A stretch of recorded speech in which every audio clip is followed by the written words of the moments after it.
Masya Allah, mudah-mudahan Ananda Basri bagaimana rasanya sudah menikah? Bahagia? Kenapa yang jawab di situ ya? Yang saya tanya pengantinnya. Maksudnya enak perasaannya, kenapa bisa belum? Apanya maksudnya yang belum? Perasaannya enak? Plong? Lega?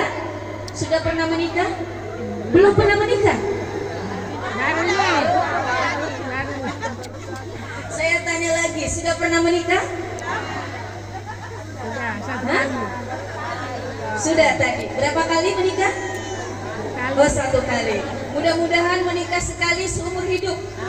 Mudah-mudahan kebahagiaannya bisa dirasakan ketika menjalani tangga demi tangga dalam rumah tangga.